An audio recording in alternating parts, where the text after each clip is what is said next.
परमात्मा की वाणी सुनने वाले सभी वाणी प्रेमियों को मेरा हरिओम। परमपिता परमात्मा से प्रार्थना है कि आप सबका जीवन मंगलमय हो।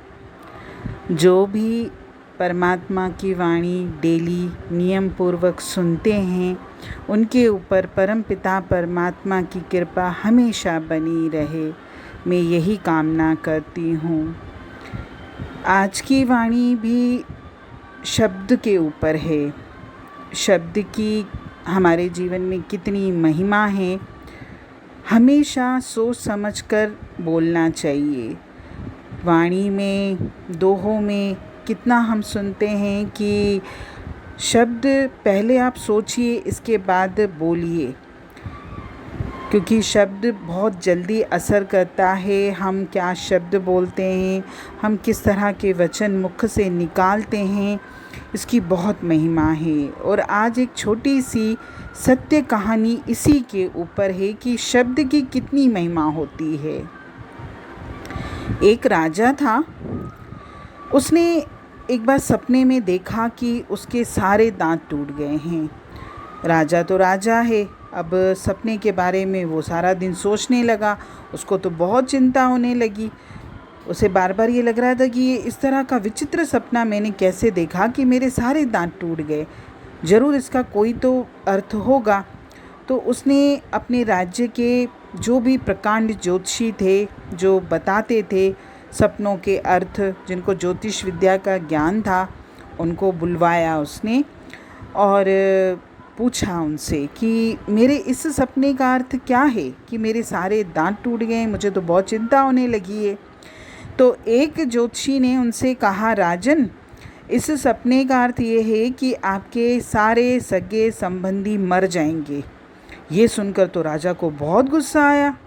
उसने कहा, ये ऐसा कैसा ज्योतिषी है और मुझे क्या बोल रहा है कि सपने में अगर आपने ये देखा है कि आपके सारे दांत टूट गए तो उसका मतलब ये कि आपके सारे सगे संबंधी मर जाएंगे।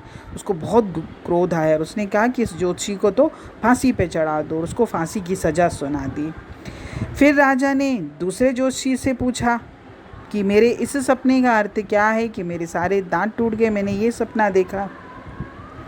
वो ज्योतिषी जो था बहुत समझदार था, तो उसने कहा कि राजन, इस सपने का अर्थ ये है कि आपकी आयु बहुत लंबी है, आप आयुष्मान होगे। आप अपनी आँखों से अपने सारे संबंधियों रिश्तेदारों की मौत देखेंगे, आप बहुत लंबा जीवन जिएंगे। ये सुनकर राजा बहुत खुश हो गया और उस ज्योतिषी को बहुत सारा उपहार दिया और उसको अपने दरबार में मंत्री भी बना दिया।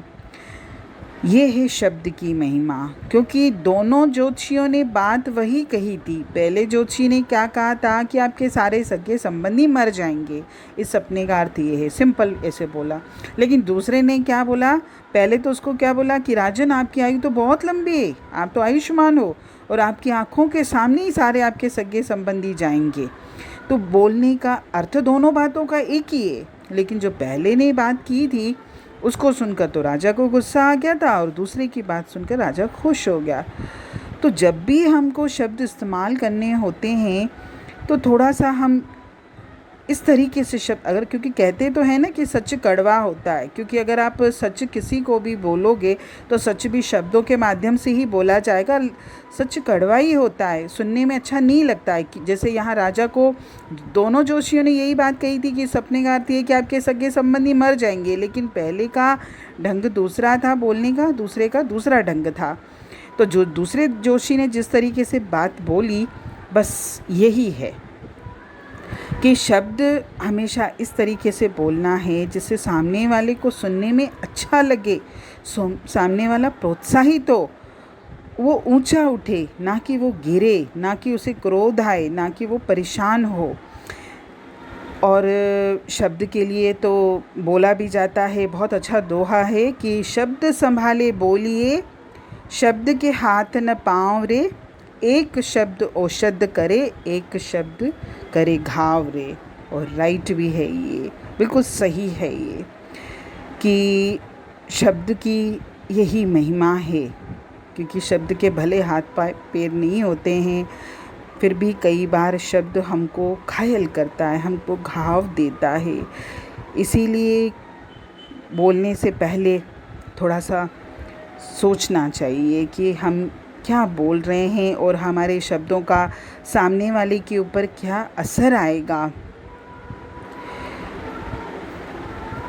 अगर हम शब्द थोड़ा सा सोच समझ कर बोलेंगे, और वो शायद भजन की भी एक बहुत अच्छी लाइन है कि पहले तुम तोलो फिर तुम बोलो, यानी पहले शब्दों को आप विचार करिए, समझिए उसको कि इस शब्द का सामने वाले के ऊपर कोई गलत प्रभाव तो नहीं पड़ेगा, इसके बाद आप बोलिए। कई बार हम लोग उलझ जाते हैं कि सच बोलना है तो हम कैसे बोलें, क्योंकि सच कड़वा होता है। चाहे आप किस तरीके से भी बोलोगे सामने वाले को बुरा लगेगा, लेकिन फिर भी अगर सच को थोड़ा सा मुस्कुरा के बोला जाए, थोड़ा सा घुमा फिरा के बोला जाए, तो उतना कड़वा नहीं होता जितना कि कड़वा हो लगेगा सामने वाले को, अगर हम थोड़ा सा सीधे सीधे अगर बोल देंगे तो। इसलिए थोड़ा सा शब्द पर ध्यान दीजिए, शब्द पहले सोचिए, विचारिए, इसके बाद बोलिए। हरि ओम।